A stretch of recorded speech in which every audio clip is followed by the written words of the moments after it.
Right. Okay, so this part here is about the speaking part 2, which is a cue card. All right. What we're going to learn and talk about, we will get to know what is a cue card, the technique to answer it, and we'll have an example to analyze it. Okay. So first of all, the first thing that you need to know that the examiners cannot mess around. What I mean is they cannot be unfair to you because they have banned descriptors that they work from. So rest assured that because of the banned descriptors, you will not face injustice, or you're supposed not to face injustice. Now, what does a speaking band descriptor look like? What are the 4 components of the speaking band descriptors? Why is it important and why is it common knowledge? Who can answer me these questions?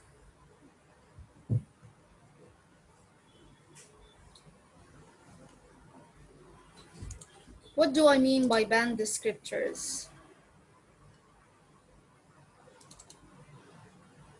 I guess fluency, cohesion, coherence, the task achievement. I guess it is not in speaking, especially in part 2. Okay, so you are right. Their fluency, coherence, lexical resources, grammar, and pronunciation.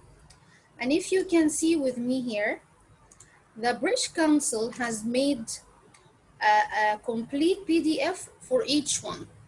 So for the fluency and the coherence, when we say this person is fluent, then what we're trying to say is they can speak at length, they can include organized ideas logically, and they can use the signpost language appropriately.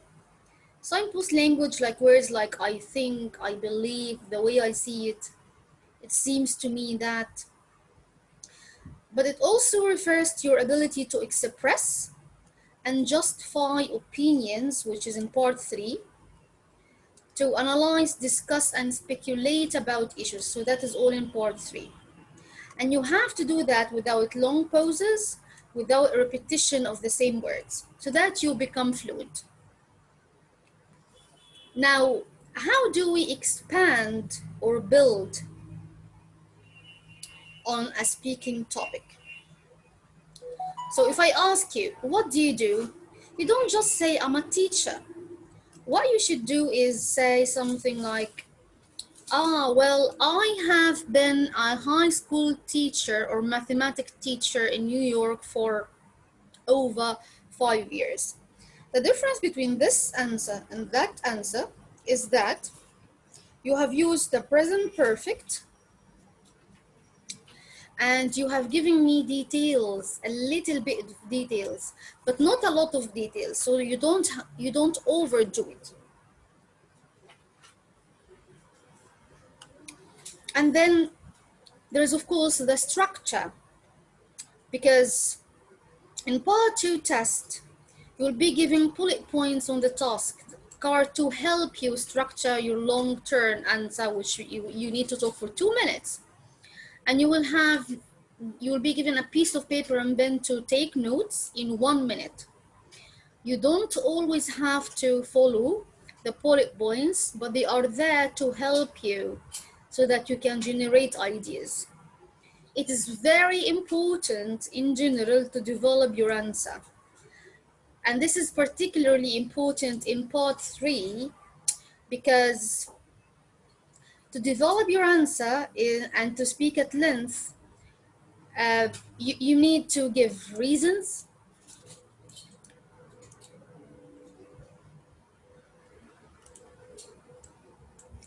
effects, you make comparisons, you give supporting examples, you talk from personal experience, but be sure you are using the signpost language on what you say.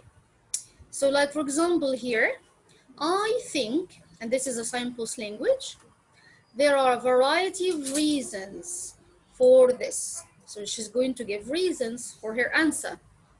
And she uses the word such as to give supporting examples. Now, the big thing, which is the signpost language. So these are some examples of signpost language that you can use, especially in part 3. So, for example, when you say you don't know about a subject, but you can share what you know. So, for example, I am sorry, I don't know much about that, but I would probably say, and this means that you can tell the examiner that you don't know enough about the topic, but you shouldn't stop there. You should try to include information. Okay? I am not sure how to answer that, but perhaps that is again another way to give it. And also, to create a pause when you can't remember a word, it's very important for you to say, what's the word I'm looking for? And then you think. Or it's that thing that it's big from the outside, it's green from outside, it's also red from the inside. Or it's the person, if you, for example, you can't remember the word mechanic, you can say it's the person who uh, fixes cars. So instead of saying the word mechanics because you don't remember it, and it does happen. Sometimes you'll be asked to give comparisons and contrasts. So, for example, you could say, in my view, there are two main differences, and you talk about them. Or to respond to a point when you say, well, I agree because so and so. Or I'm not sure I agree with that, you see, and then you explain your answer. And then also speculating on the future by saying, I think we'll probably see a lot of, maybe there will be more of, it's unlikely that we'll have, and so on. And that, guys, is the part about fluency and coherence. Now, as I said before, there are 4 band descriptors, and the other ones, I believe, they're not very difficult for you, and I'm going to share the PDFs with you later on.